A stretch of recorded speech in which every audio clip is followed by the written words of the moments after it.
दोस्तों, विक्रम बेताल की वो कहानियां जिन्हें आप हमेशा सुनते और देखते आए हैं, और वो राजा विक्रम जो कहीं ना कहीं हमारे बचपन से जुड़े हैं, पर क्या आपने कभी उनके बचपन की कहानियां सुनी है, जानने की कोशिश की है? आज हम आपको इन्हीं के जीवन से जुड़े कुछ ऐसे किस्से और कहानियां सुनाने जा रहे हैं जिनके बारे में शायद ही आपने कहीं सुना हो। तो दोस्तों, तैयार हो जाइए अपने और विक्रमादित्य दोनों के बचपन को एक बार फिर से जीने के लिए। वैसे तो राजा विक्रमादित्य का जन्म को लेकर किसी का एक मत नहीं है, लेकिन इतिहासकारों के मुताबिक राजा विक्रमादित्य का जन्म 102 ईसा पूर्व में हुआ था।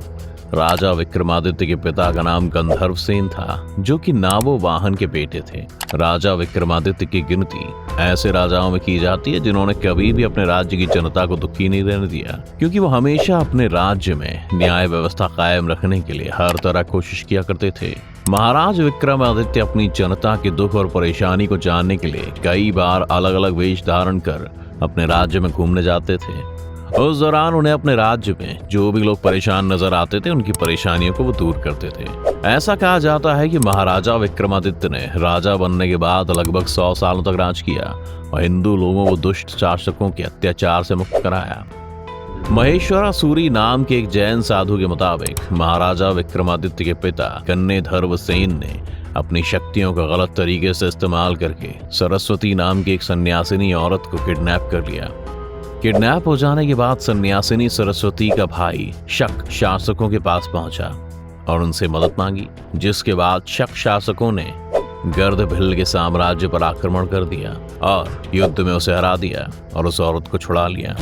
लेकिन युद्ध हारने के बाद गंधर्व सेन लगातार जंगलों में ही भटकते रहे और कुछ समय बाद ही जंगली जानवरों ने उनकी हत्या कर दी थी।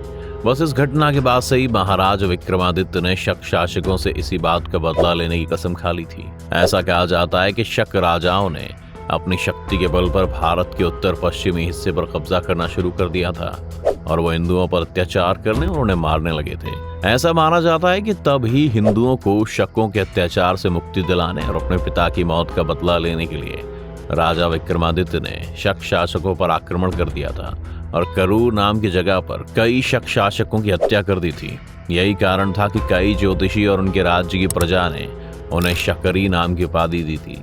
ऐसा कहा जाता है कि इसी घटना के बाद से ही विक्रमादित्य संवत की शुरुआत हुई। आपको बता दें कि लगभग 34 ईसा पूर्व एक ग्रंथ लिखा गया जिसका नाम था ज्योतिर्विद्या भ्रमण। इस ग्रंथ के मुताबिक ये माना जाता है कि विक्रम संवत की स्थापना महाराजा विक्रमादित्य ने 57 ईसा पूर्व की थी।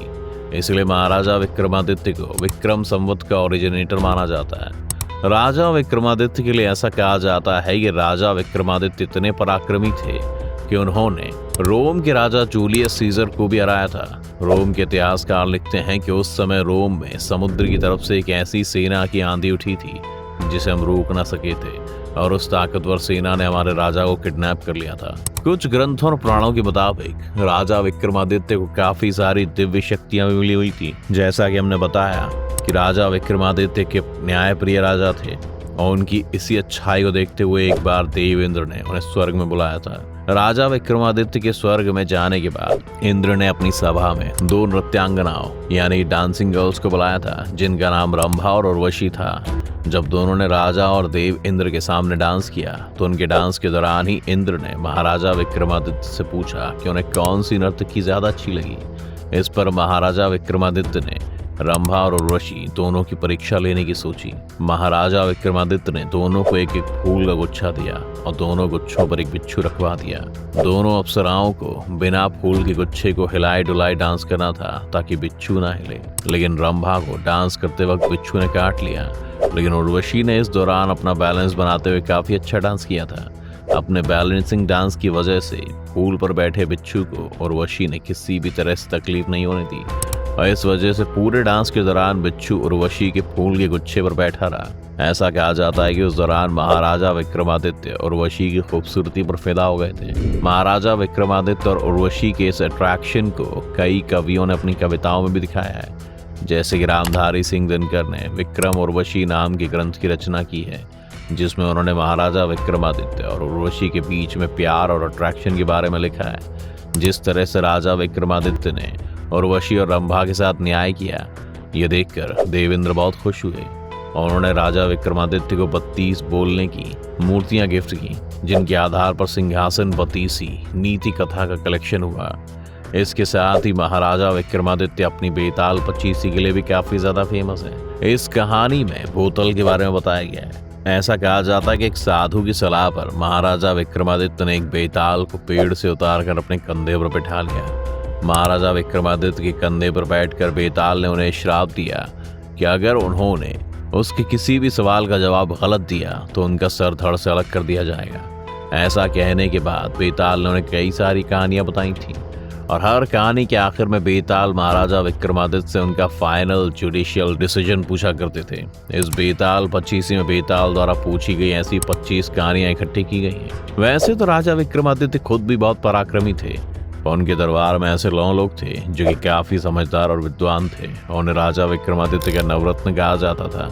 इन नवरत्नों का नाम धनवंतरी, क्षंपका, अमरसिम्हा, शंखु, खातागरपारा, कालिदास, भट्टी, वररुचि, वरामिहिर थे। भले ही राजा काफी समझदार और पराक्रमी थे, लेकिन एक बार उन्होंने भी एक गलती कर दी थी और जिसकी वजह से उन्हें बहुत सी परेशानियों का सामना करना पड़ा था। पुरानी कहानियों के मुताबिक एक बार देवों में बहस छिड़ गई थी कि उन सब में सबसे अच्छा और बड़ा कौन है।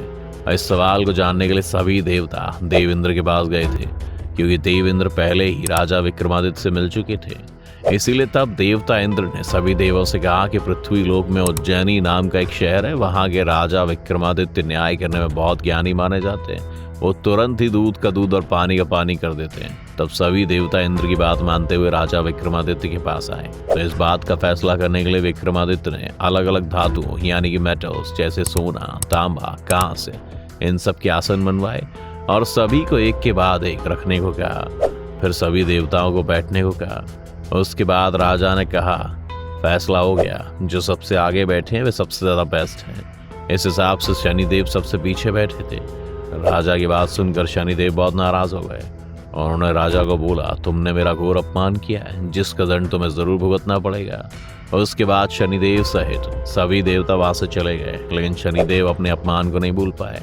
वो राजा विक्रमादित्य को दंड देना चाहते थे और राजा को दंड देने के लिए एक बार शनिदेव ने एक घोड़े के व्यापारी का रूप लिया और राजा के पास पहुंच गए। राजा को घोड़ा बहुत पसंद आया और उन्होंने वो घोड़ा खरीद लिया।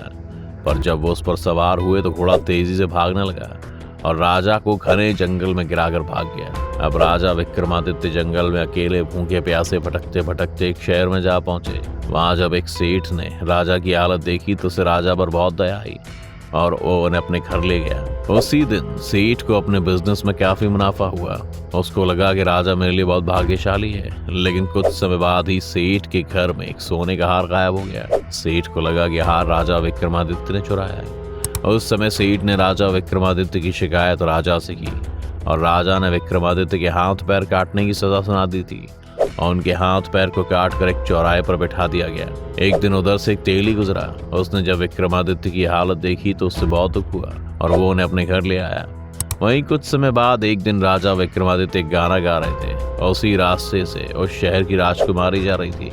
उसने जब राजा को गाते हुए सुना तो उनकी हालत देखकर बहुत दुखी हुई। वो उसे अपने महल ले जाकर अपने पिता से विक्रमादित्य से शादी करने की जिद करने लगी और राजकुमारी की शादी इस तरह विक्रमादित्य से करा दी गई। तब कहीं जाकर विक्रमादित्य के ऊपर से भगवान शनि का प्रकोप उठा और आगे जाकर कुछ समय बाद उन्होंने अपने शरीर को त्याग दिया। अगर आपको वीडियो पसंद आई हो तो इसे लाइक और शेयर जरूर करें। साथ ही अगर आप चैनल पर नए हैं तो इसे सब्सक्राइब करना, बेल आइकन दबाना बिल्कुल ना भूलें।